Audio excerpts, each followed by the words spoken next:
A couple of weeks ago, I shared a video celebrating one of my favorite contemporary comics creators, the Norwegian born writer artist Jason. And I was really thrilled by the warm reception that video received, including from Jason, who shared it on his blog. In the discussions around that video, some people asked for a more thorough survey of all his books, because I did say that it's a pity that I was only selecting a few of them for that video, which is why in this video I'm going to go through every single Jason comic I own, all of his work published in English so far, except for his latest book that only came out 2 weeks ago. There's 21 different volumes I'm going to go over, as well as a couple of bonus extras right towards the end. So without wasting any more time, let's jump right in. The first book of Jason's to be brought out in English by Fantagraphics was Hey Wait in 2001. Hey Wait is a story of two childhood friends. It's broken up into two parts actually. The first part is the childhood. The second part is grown-up life, which exists in the shadow and the memory of the childhood story told to us before. This is a beautiful and heartbreaking story that establishes Jason's vocabulary in some particular ways. For example, the world they inhabit has people walking on stilts rather than driving cars, but also has Batman, and the idea of being a comic book artist or starting a Batman fan club, which makes you think it could just be a metaphorical representation. The way the monster of the neighbor is actually a monster, like the creature from the Black Lagoon type. At the same time, you do have things like pterodactyls taking off with their kite. But the non sequitur or absurd nature of the world doesn't really interfere with the story. In fact, seems to amplify it in interesting ways, particularly when you have the more mundane grown-up life compared to the childhood. While not technically Jason's debut, Hey Wait does make a terrific introduction, and this book does a great job announcing him to the English reading world.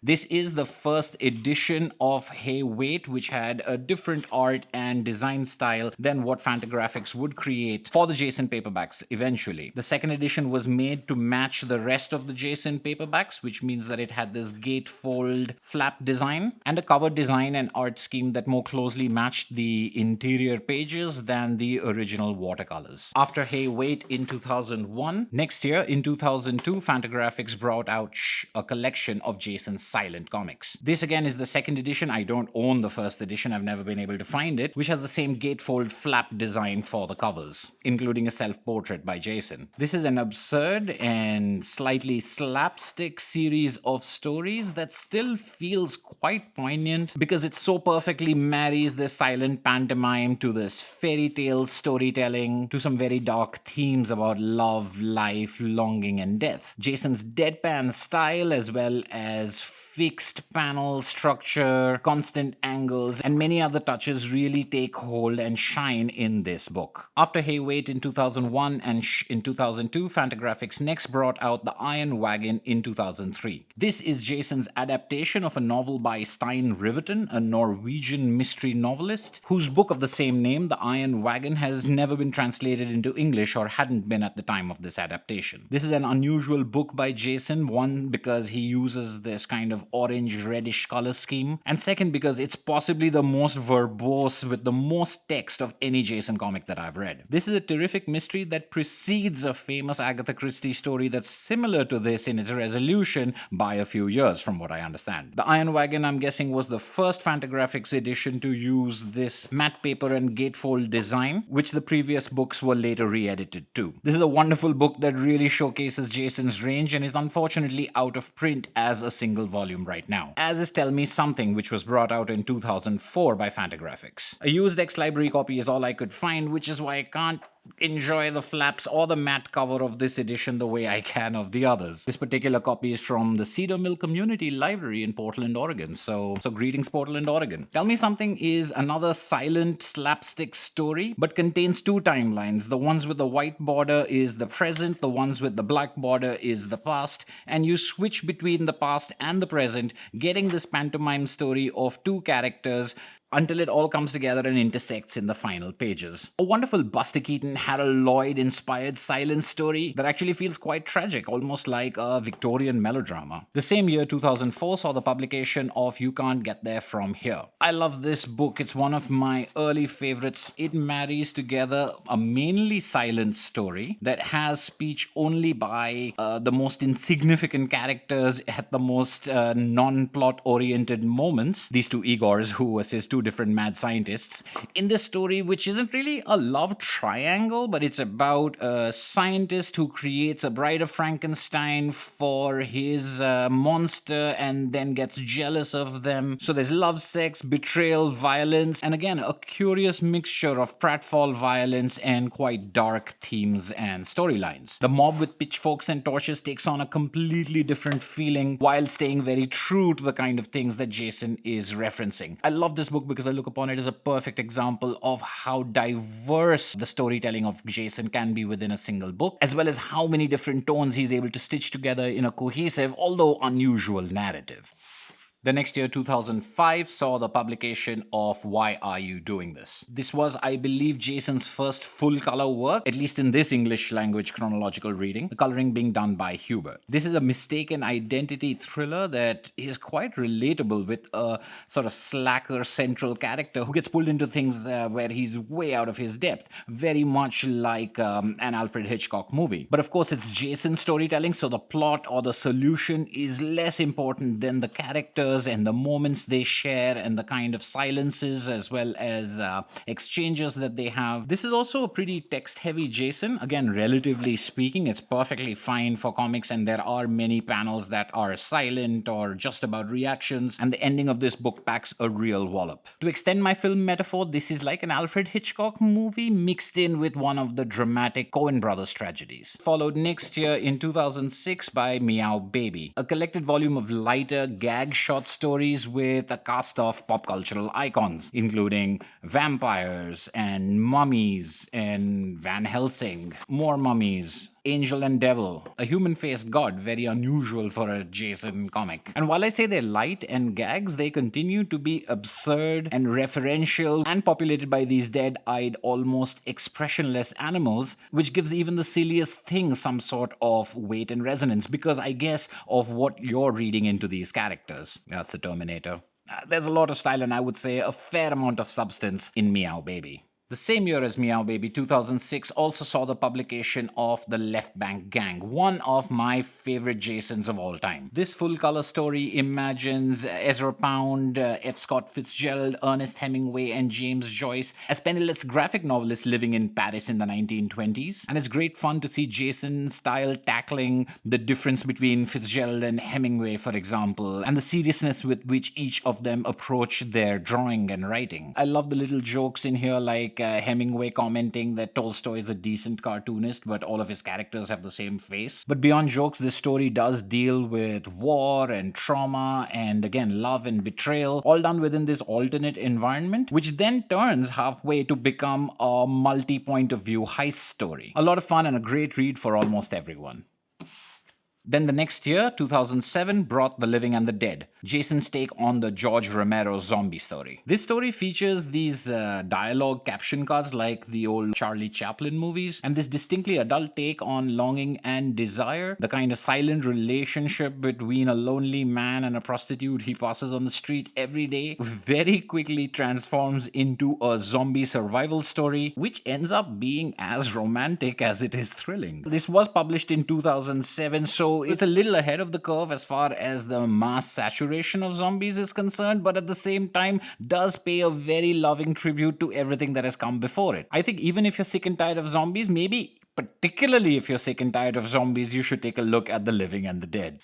2007 was also the year which saw the publication of I Killed Adolf Hitler, probably the book that introduced most people to Jason on a popular level. I know it was definitely the case for me. I did talk about this book in my other video. This is another color adventure that mixes together a variety of different genres. Time travel to kill Hitler, of course, but also the story of a hitman and a woman with whom he can't maintain a relationship, the passage of time and forgiveness, jealousy, and many, many other things. I think this is a spectacular book and a very good place to start reading Jason if you want to see everything he's capable of.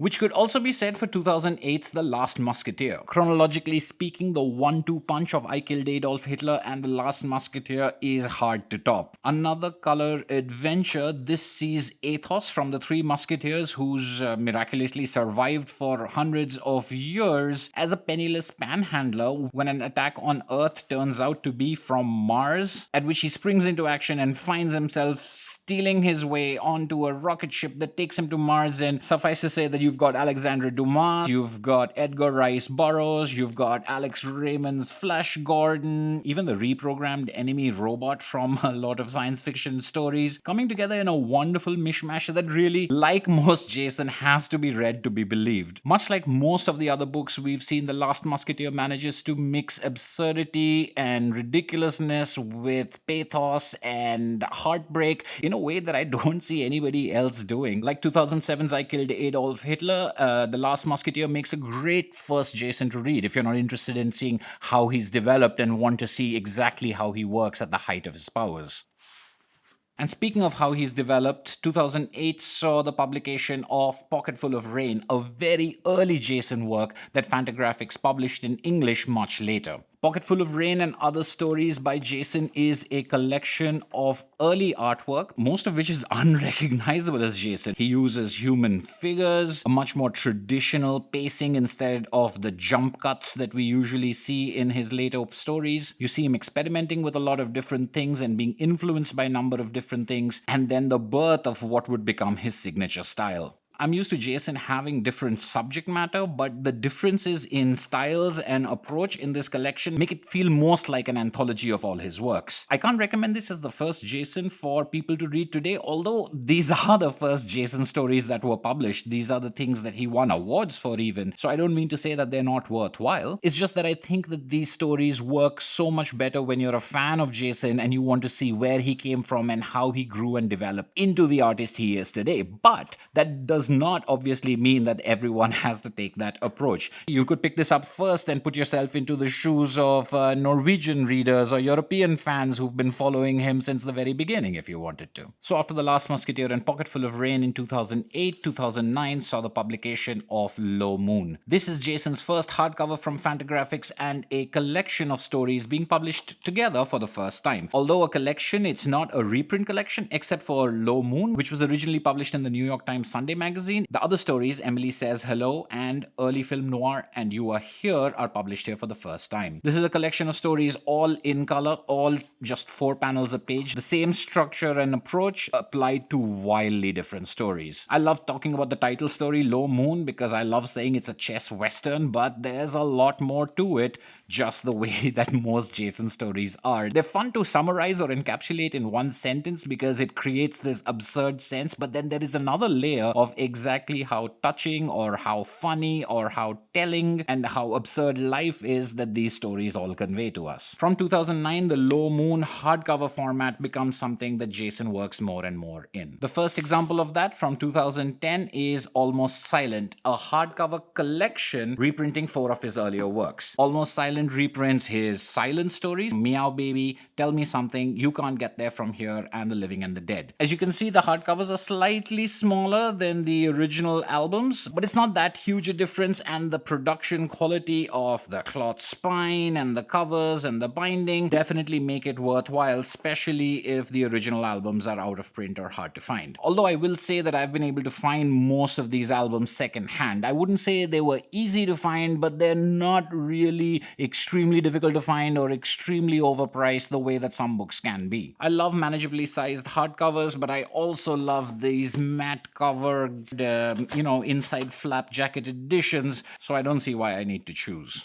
Along with the collection Almost Silent, 2010 also saw the publication of the collection What I Did. Very similar to Almost Silent, this is a hardcover cloth spine collection of the 3 earliest Jason stories translated into English, which is Hey Wait, Shh, and the Iron Wagon. Again, slightly shrunken down with the formatting changed in some cases. This page used to be a recto, now it's a verso. But other than that, a terrific way of getting 3 fantastic stories in one very handsome package. Almost Silent and What I Did are two great books to start off reading Jason. You get 7 stories right there, as I said in my previous video. And if you throw in the hardcover of Low Moon, you're set for a fairly wide range of amazing stories. Of course, you're not going to get the Left Bank Gang, you're not going to get I Killed Adolf Hitler, you're not going to get the Last Musketeer, and you're not going to get Why Are You Doing This, which is a real pity because those haven't been collected together. But this is a great start. In 2010, we also saw the publication of Werewolves of Montpellier. Another slim album, another full color story. This is one of Jason's funniest,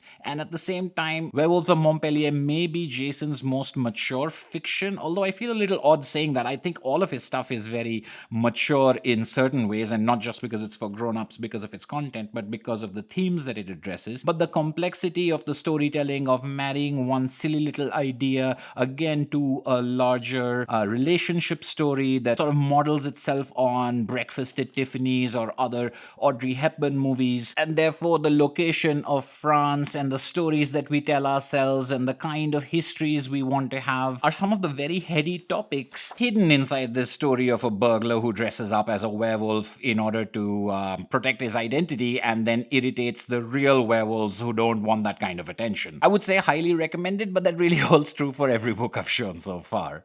The next year, 2011, brought The Isle of 100,000 Graves. This is the only collaboration that I know Jason to have undertaken with another writer, Fabian Wellman, one of my favorites. Regular viewers of this channel will know that I have a number of Wellman books and I've been seeking out more. So this is a match made in heaven for me. This pirate story is one I really love. Fabian Wellman writing for Jason drawing is seamless. It feels almost like Jason writing himself. They've got a very good chemistry, and the story is in equal parts absurd and heartbreaking and sad and deadpan, just exactly what you would expect. Part of that being you have no idea where the story is going, you have no idea where the resolution is going to be, and what you think the main focus of a story is keeps shifting from page to page. This has some truly bizarre elements in it, but ends up having one of the most complex sadnesses at the end. Which brings us to the last hardcovers, which is what Jason's been working on for the last few years. We haven't seen one of these paperback albums since 2011's Isle of 100,000 Graves. Athos in America was published in 2012 and is another collection of short pieces, which contain 2 prequels actually, including Athos in America, which is a prequel story about Athos, the hero of The Last Musketeer. You also have Tom Waits on the Moon, which in my previous video I mistakenly said was a part of If You Steal. It's not. It's part of Athos in America. The Smiling Horse, Cat from Heaven, The Brain That Wouldn't, Virginia Woolf, which is a story that combines The Brain That Wouldn't Die and Who's Afraid of Virginia Woolf, because of course that makes sense, and So Long Mary Ann. Like the Low Moon format, all 6 pieces are in color. All 6 pieces follow a very strict 4 panels a page structure, and once again you have to marvel at what Jason is able to achieve, not just the breadth and the depth of his stories, but also the way that they affect you, even though he seems to be placing so many restrictions on himself. Of course, a marvelous collection. Lost Cat was published in 2013 and marked Jason's first full-length graphic novel. This, unlike the hardcovers we've seen before, Low Moon, What I Did, Almost Silent, Athos in America, is not a collection of stories. This entire thing is one story. This is a private detective noir, referencing quite literally Humphrey Bogart and Lauren Bacall movies, but again going in unusual directions and spending a lot of time exploring spaces and relationships between characters. It's almost black and white, but has shadings or accents of this beige and sepia, which give it a very unusual look. And Jason proves himself quite adept at this long-form narrative after the kind of shorter or even the 50-page stories that we've seen him do before. At 150 pages, I'm pretty sure this is Jason's longest work of fiction. Another year, another hardcover. If You Steal was published in 2015. Keeping with the handsome, tried and true hardcover format from Fantagraphics, If You Steal is another collection of short pieces. So you have If You Steal, Karma Chameleon, Waiting for Bardot, Lorena Velasquez, New Face, Moon Dance, Night of the Vampire Hunter, Polly Wants a Cracker, The Thrill Is Gone, Ask Not, and Nothing. You can tell from the number of pieces collected that these are shorter pieces. Most of them are in color and most of them follow this 4-panel a page format in shape, if not literally. All the pieces here are great. Moondance is an interesting one because it's not really a comic, it's more a collection of parody, homage covers to the old creepy, eerie, weird science type of comics. Gags about vampires lead to stories of Frida Kahlo as a hitman with many by now familiar looking characters and setups. When you're reading a silent story about a Mexican wrestler taking on a variety of B-movie villains, you really marvel at Jason continuously being able to mine such wonderful stories from the most ridiculous sounding but eventually completely sensible concepts. After If You Steal in 2015, it would be 2 years until 2017 when we would see the next Jason. On the Camino is a hardcover, although doesn't have a cloth spine like the others, maybe because it's a different type of book. This is not fiction, this is outright autobiography. This is Jason telling the story of his walking the Camino and the people he meets, the thoughts he has, the reasons why he's doing it. And there's the same approach. Not only do you have the blank-eyed anthropomorphic animals representing humans, but you have the 4 panels, a page structure that he loves so much. You have the angles, although they do stray to the oblique, sometimes stay that usual one to the side that he always uses, but you do have variations that create interesting new effects. I love this autobiographical story. I love the pacing of it. I love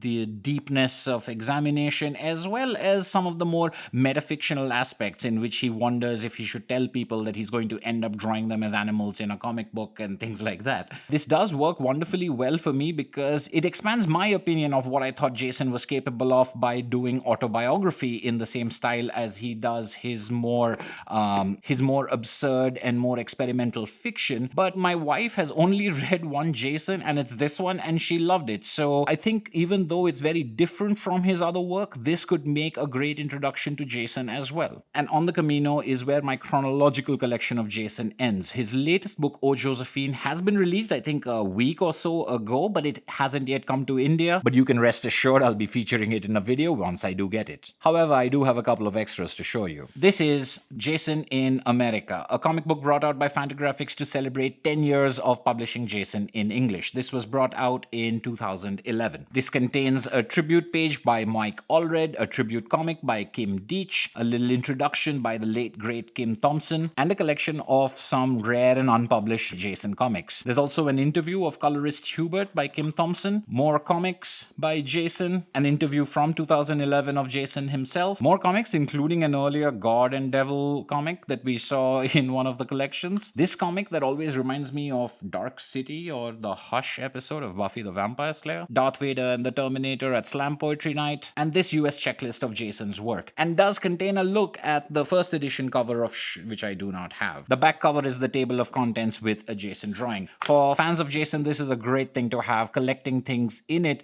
that aren't available in any other book so far. And the other thing I'd like to show you is this copy of The Amazing Adventures of the Escapist. This is number 8 from Dark Horse Comics, featuring the Will Eisner story in which the escapist meets the spirit, and this might be the last Will Eisner story published before his death. I think there was something posthumously. But what issue number 8 also contains is this 2-page story called The Escapist, 6 panels a page, by a very familiar creator. I hope you enjoyed that quick survey of all the English language Jason I've been able to get my hands on. There's obviously his new book that I need to get, but there are also a couple of smaller things that I'm on the lookout for. And of course, if I get my hands on them, I'll be sharing them with you right here on this channel. This has been For the Love of Comics. Thank you as always for watching, and I'll see you at the next video.